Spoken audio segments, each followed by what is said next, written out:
रूपमा हामी निरीताको बाहेक केही गर्न सक्दैनौँ। म भन्छु भागिरहन्छ, मान्छे मरिरहन्छ, तपाईँ हामी के को जिम्मा लिएछ? हामी सुरक्षा निकाय छौँ, हामीसँग राज्यले दिएको सबै अधिकार छ, सरकारले दिएको जम्मै हामीसँग पावर छ। हामी किन निरी बनिराखेका छौँ? हामीलाई प्रमुख जिल्ला अधिकारी भन्छ। प्रमुख जिल्ला अधिकारी त्यो रेस्पोन्सिबिलिटी हामीले वहन गरेनौँ भने इट्स से म भन्छु हाम्रो अधिकार छ। अहिले तपाईँ कुनै नै एउटा के भन्छ, हामी एउटा नक्कली एउटा भनौँ न बिरामी नभएका यसलाई हस्पिटलमा पठाउँछ। कसरी तपाईँ बाराको सिडी साहबले पीडा व्यक्त गर्नुभयो, ऊ चाहिँ बाराको डक्टरले लिएन, त्यो डक्टरको फाइन्ड आउट गरौँ। त्यो डक्टरको जुन एनएमसी को उसको कार्ड छ उसलाई चाहिँ सस्पेन्सनमा जाने गरी उसलाई निलम्बन गर्नेमा जानुस्। नारायणी अञ्चल अस्पताल, नारायणी जुन चाहिँ उपक्षेत्रीय अस्पताल छ त्यहाँका छैन भन्दाखेरि तपाईँ सक्नुहुन्छ भने, सक्नुहुन्न भने तपाईँ यसरी यसरी गर्न भन्दा हामीलाई दिनुहोस्, हामी त्यसलाई सस्पेन्सनको हामी आफ्नो स्तरबाट उ गर्छौँ। हामी हाम्रो औकातले सक्छ भने सक्छ, क्याबिनेटले निर्णय गरेर सङ्घीय सरकारको प्रधानमन्त्रीसँग म कुरा गर्छु।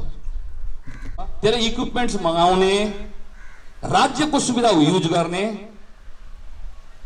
यसरी चाहिँ करोडौँ अरबौँ रुपियाँ कमाउने, राज्य मुसिबतमा भएको सङ्कटमा भएको बेलामा सहयोग नगर्ने संस्थालाई यो प्रदेशभित्र होइन मुलुकको कानुनले यहाँ चाहिँ त्यस्ता संस्था सञ्चालन गर्न अनुमति दिनु हुँदैन। अहिले केही नभएको अवस्थामा पनि उनीहरू लिइराखेका छैन। कोकोहोला मचाएका छन् आफ्नो ऊ के भन्छन् उमा मिडियामा। हाम्रो 50 बेड हामी चाहिँ क्वारेन्टाइनको राखेका छौँ, आइसोलेसनको राखेका छौँ, हामी 20 बेड राखेका छौँ। क्वारेन्टाइन भनेको प्रिलिमिनरी स्टेज हो, त्यसपछि आइसोलेसन हो, क्रिटिकल स्टेज र त्यसपछि जाने हो। त्यसपछिको अवस्थाको तपाईँ कल्पना गर्नुहोस् त।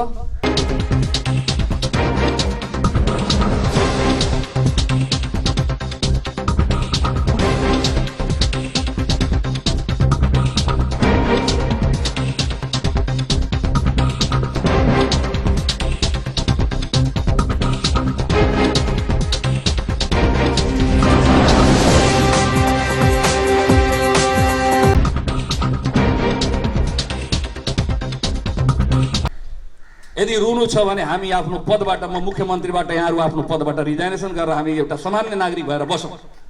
यदि सकिन्छ भने हामी ताकतका साथ उभिनुपर्छ यो सङ्कटको घडीमा। यो आजको आवश्यकता हो। त्यसैले यो लुरु काम गरेर यदि हामी अगाडि बढ्छौँ भने बढ्नु हुँदैन। हो, काम गर्दाखेरि ह्युमन राइट्सको पनि ध्यान दिनुपर्छ। 70 को घटना भएको त्यो अमानवीय घटना नै हो, त्यो कारवाही हुनुपर्छ। त्यस किसिमका हुनु हुँदैन, त्यसका हामी पक्षमा छैनौँ, तर कडाइका साथ हामी उपस्थित हुनुपर्छ।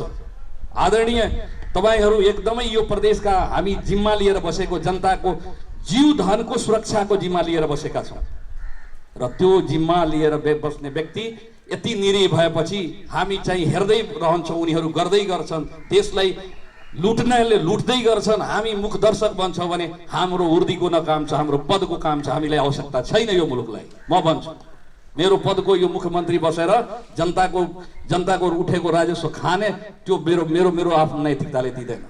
म तपाईहरूलाई विनम्र अनुरोध गर्छु, हाम्रो कानुनले नियमले जे अधिकार हामीलाई दिएको छ त्यसको अटमोस्ट प्रयोग गरौँ। प्रदेश सरकार तपाईँको साथमा छ, तपाईँहरू रेकमेन्डेसन गरौँ, त्यो मेरो विनम्र अनुरोध छ। बडो राम्रो चाहिँ हाम्रो पृथ्वीनापतिजीले भन्नुभयो, त्यसको लागि तयारी के त? कुन सेल हामी तयार गरेका छौँ? त्यो सेलको आवश्यकता पर्छ कि पर्दैन? त्यो किसिमका आज जुन किसिमका हाम्रो फिडब्याक आएको छ त्यसलाई हामी कमसे कम प्रत्येक जिल्लामा उ गरौँ। अर्को पनि म बडो मलाई दुःखका साथ भन्नुपर्छ, मैले त सोचेका थिएँ हाम्रा प्रमुख जिल्ला अधिकारीज्यूलाई मैले पठाएको 50-50 लाख रुपियाँ उहाँहरू खर्च भएर आज पनि केही 50 लाख माग्नुहुन्छ कि भनेर मैले सोचेका थिएँ। तर दुर्भाग्य छ तपाईँहरू माग्नु भएन। हामी सही मनले काम गर्दाखेरि कसैसँग डर्नु पनि पर्दैन। म भन्छु तपाईँ हामी जस्तो उच्च पदका यो जिल्लामा कोही हामीभन्दा उच्च पदका छन्, सरकारले दिएको जिम्मेवारी छ, त्यहाँ बस्ने, अख्तियारमा बस्ने, कहीँ बस्ने, यदि सही मनले हामी काम गर्छौँ कहीँ हामी फस्नु पर्दैन सर। म एकदम विनम्र अनुरोध गर्न चाहन्छु यहाँलाई। मलाई त के लाग्छ भने तपाईँ त्यो पैसा त सुरक्षा निकायको खाट किन्नमा प्रयोग गर्ने भएको भए म खुसी हुन्थेँ सर। सुरक्षा निकायको त्यो प्रहरीलाई फ्युल किनेर दिएको भए म खुसी हुन्थेँ सर। तपाईँले सेनिटाइजर किनेर प्रत्येक कार्यालयमा दिएको भए म खुसी हुन्थेँ सर। डिटोल किनेर चाहिँ कार्यालयमा बाँडेको भए, जनतालाई बाँडेको भए म खुसी हुन्थेँ सर। केही गरिब दीन दुखीलाई केही खाद्यान्न किनेर बाँडेको भए म खुसी हुन्थेँ सर। तपाईँहरू त्यो पनि गर्न सक्नुहुन्छ नि। दिएको पैसा खर्च नगर्नु इट्स मेरो पार्टबाट भनौँ भने बहुत दुखी कुरा हो। तपाईहरूलाई मैले 50 लाख फेरि माग्नुहुन्छ भने मैले सोचेका थिएँ, तर त्यति पनि खर्च नगर्नु भनेको यो विडम्बना हो। र कुनै कारणले यो त्यो कारणले हामी गरेनौँ।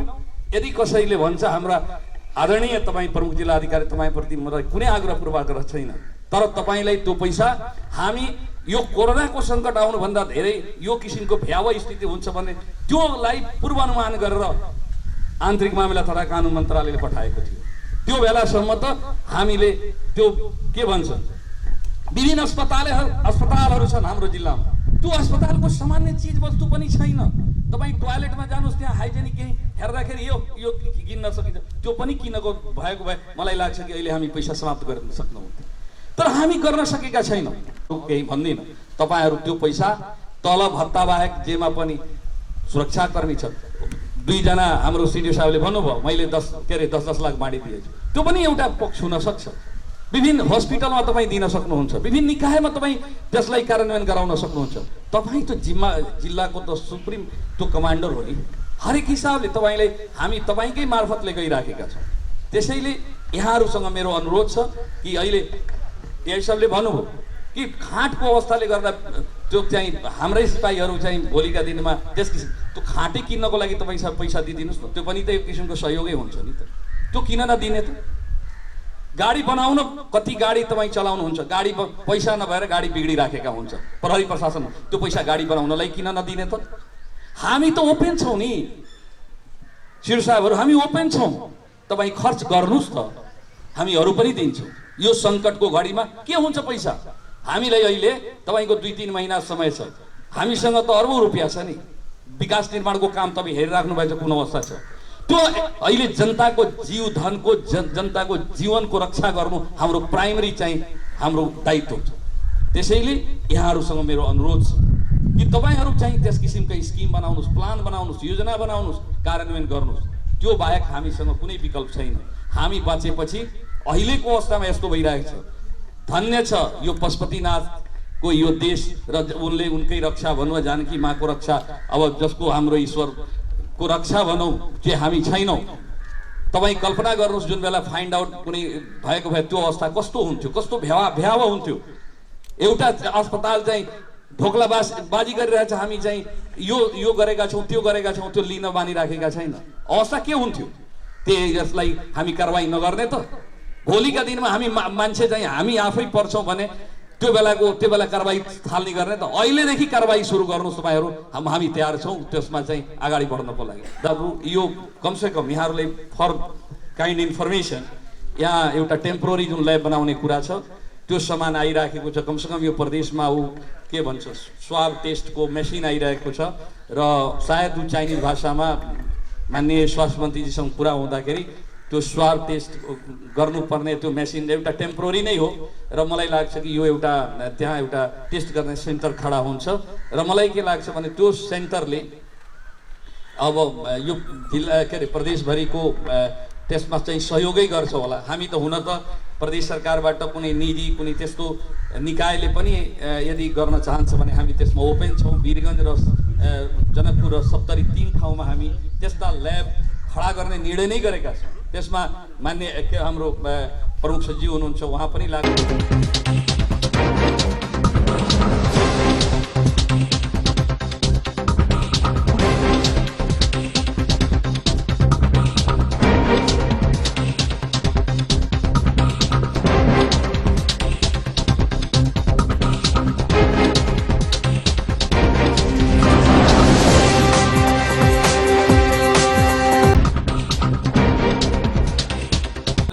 ईमानदारी का साथ कुनै पनि किसिमको भेदभाव नगरिकन कुनैले बढी कुनैलाई कम कुनैलाई यो होइन, हामीले उहाँहरूसँग सम्पर्क गरेर उहाँहरू के निर्देशन दिनुहुन्छ, कुन ठाउँमा राख्न भन्नुहुन्छ, किनभने बेसिक धेरै कुराहरू उहाँहरूलाई थाहा हुनसक्छ। त्यसैले उहाँहरूसँग प्रमुख जिल्ला अधिकारीसँग प्रहरीका हाम्रा चाहिँ प्रमुखजीहरूसँग एउटा कन्सल्ट गरेर कहाँ राख्दाखेरि हामी चाहिँ कति मात्रामा जुन आइराखेको छ, मलाई लाग्छ 1000 हुनसक्छ होला, त्यो सेनिटाइजर पनि छ, तपाईँको मास्क पनि छ, त्यो मेसिन पनि छ, त्यो गन के भन्छ थर्मल गन, यी सबै हामी पाउँछौँ, आइरहेछ त्यहाँबाट। 7वटै प्रदेशका लाई एउटा सामान्य हिसाबले डिस्ट्रिब्युसन गरेर र हाम्रो प्रदेश पनि प्रायोरिटीमै छ। माननीय प्रधानमन्त्रीसँग कुरा गर्दाखेरि यो प्रायोरिटीमै छ, स्वास्थ्य मन्त्रीजीको भनाइअनुसार प्रायोरिटीमै छ। उहाँहरू चाहिँ एकदमै हामी नियमित सम्पर्कमा छौँ र उहाँहरूसँग बढीभन्दा बढी हाम्रो चाहिँ रिक्वेस्ट छ। यो प्रदेश चाहिँ ओपन बोर्डरको कारणले, माइग्रेसनको कारणले बढी चाहिँ यो तपाईँको यो जोखिममा छ, त्यसैले यो प्रदेशको हकमा। र मलाई के लाग्छ भने त्यो यहाँहरूलाई म जानकारी गराउन चाहन्छु। र स्वास्थ्य कर्मीको हकमा पहिले पनि भने कि हामी 100% उहाँहरूको दिने पनि गरेका छौँ, तर त्यति सुविधा दिँदा भने हामी भनेका छौँ। र मलाई लाग्छ कि अस्तिको बैठकमा त्यो निर्णय नै भएको छ र सामाजिक विकास के अरे सचिव पनि यहीँ हुनुहुन्छ, उहाँ र मन्त्रीजीसँग पनि कुरा भएको कि हामी यसमा एक्सर्साइज गरौँ। हुन त अहिले सङ्घीय सरकारले नै 25 लाखको बिमा गरिसकेपछि हामी पनि भनेका थियौँ यदि हाम्रो स्तरबाट त्यहाँ यदि विलम्ब हुन्छ भने हामी पनि बिमाको पुरा प्रक्रिया अगाडि बढाउँ। र मलाई लाग्छ कि अहिले हामी यो प्रदेशमा पनि स्वास्थ्यकर्मी हरूलाई 100% चाहिँ त्यस्तो गरेका छौँ। त्यति दिँदै हो एउटा कुरा छ, उहाँहरूको समस्या के छ भने यो के भन्छ PPE भन्छन्, त्यो नभएर समस्या हो उहाँहरूको, हामी समस्या नबुझेको होइन। तर पनि के यो कोरोना भाइरसको समस्या भन्दा पनि पहिले पनि त मान्छे फ्लू हुन्थ्यो, ज्वरो आउँथ्यो, त्यस्ता टाउको दुख्थ्यो, त्यस समस्या त हुन्थ्यो नि। तर अहिले किन भागिराखेका छ? भोलि आयो भने त्यो अवस्था के हुन्छ? त्यसैले म भन्छु कि त्यस्ता जिम्मेवारीबाट अहिले त हामी कहीँ पनि देखिएको छैन, तथापि एउटा शङ्काको भरमा भाग्ने जुन क्रम छ यो कुनै पनि हालतले हामीलाई स्वीकार हुँदैन। इटलीमा हेर्छ, अमेरिकामा डक्टर पनि मरिरहेछ, त्यसैको लागि हो नि समाज सेवा, त्यो जिम्मेवारी हो नि। हामी किन यहाँ छलफल गरिरहेछौँ, डिस्कसन गरिरहेछौँ? किन उहाँहरू उर्दी लगाएर चाहिँ उ गर्ने? म मर्छु भन्ने कुरा सबैलाई थाहा छैन, वारमा गएपछि त कि त मारिन्छ कि त मरिन्छ। त यो सङ्कटको घडीमा थाहा छ नि यो रिस्की छ।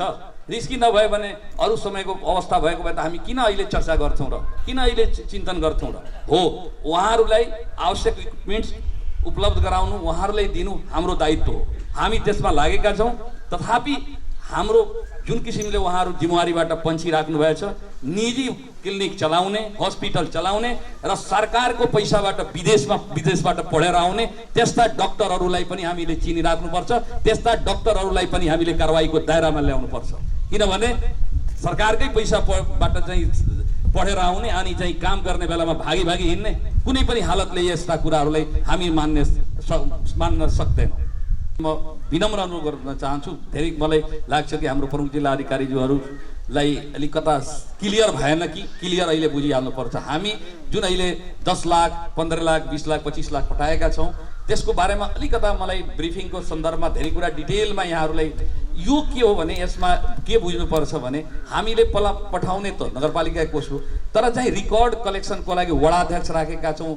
तपाईँहरूको कुनै हेडेक हुँदैन। सर्वदलीय भनेपछि मान्यता प्राप्त जस्तो कि हाम्रै प्रदेशभित्र 4वटा दलभन्दा बढी त छैन, ती दलका प्रतिनिधिहरू हुने तपाईँको नेपाली सेनाका। त्यसैले बदमासी त्यहाँ कुनै कसैले गर्छ भने त्यो नगरोस् भनेर हामी नेपाली सेनालाई राखेका छौँ, जनपद प्रहरीलाई राखेका छौँ, सशस्त्रलाई राखेका छौँ। त्यहाँ स्कुलका एउटा भद्रबल आर्मी हेडमास्टरलाई पनि त्यसमा चाहिँ इन्डोर्स गरेका छौँ। उहाँहरू सिफारिस गर्नुहुन्छ, एउटा दलको प्रतिनिधि भएपछि तपाईँ हाम्रो बढी टाउको दुखाइ हुँदैन, हामी त्यसलाई चाहिँ अलिकता मेडिएसन गरिदिनु पर्छ। त्यसैले नि प्रहरीको प्रतिनिधि राखेका छौँ, नेपाल आर्मीको राखेका छौँ र हामी चाहिँ सशस्त्रका राखेका छौँ। त्यसमा सक्छौँ, हामी बढाउन सक्छौँ, पैसा पनि थप गर्दै हामी जान्छौँ। यो पहिलो र अन्तिम होइन, यो हामी सुरु गरेका छौँ, पछि पनि हामी दिन्छौँ। त्यस्ता हामी चाहिँ त्यसैको लागि हामी बसेका छौँ। मजदुर, गरिब, किसान अनि चाहिँ भोकै मरोस् र हामी सरकारको प्रतिनिधित्व नेतृत्व गरौँ भने यो जस्तो नलायकी पनि केही हुँदैन। तिनीहरूको भोक खाली पेट भर्नुपर्छ, सबैको दायित्व, हाम्रो पनि दायित्व हो, सङ्घीय सरकारको पनि दायित्व हो, प्रदेश के अरे स्थानीय सरकारको पनि दायित्व हो। इन्डियामा भएको जति त भएर नै जान्छ। त्यसैले मलाई के लाग्छ भने हामी जहाँ छौँ हामी जिम्मेवार व्यक्ति छौँ, र यहाँ जिम्मेवारीहरू आज धेरै कुराहरू सेयर गरियो, धेरै कुराहरू जान्न पाइयो, बुझ्न पाइयो र हामी हौ यो प्रदेशका जनताको जीवन रक्षाको जिम्मा लिने हाम्रो बढी छ र यो इमानदारीका साथ हामी पहल गर्यौं भने यो सङ्कटलाई हामी सबैले चाहिँ इमानदारीका साथ हामी पार लगाउन सक्यौं भने यो हाम्रो चाहिँ यो दायित्व पनि हाम्रो पुरा हुन्छ, जिम्मेवारी बोकेको जिम्मेवारी हाम्रो पदको गरिमा पनि हुन्छ। त्यसैले म यहाँहरूसम्म विनम्र अनुरोध गर्न चाहन्छु, तपाईहरू चाह्यो भने हामी अहिलेसम्म तपाईहरू खेल्नु भएको भूमिकाप्रति म सल्युट गर्न चाहन्छु, धन्यवाद दिन चाहन्छु र आउने दिनमा अझ बढी चाहिँ क्रिटिकली अवस्था एकदम अलिकता सेन्सिटिभ, अलिकता अझ बढी चाहिँ सेन्सिटिभ भएर तपाईहरू यसलाई जिम्मेवारीलाई वहन गर्नुहोस्। यही तपाईहरू आउनुभयो, फेरि पनि तपाईहरूलाई धन्यवाद दिँदै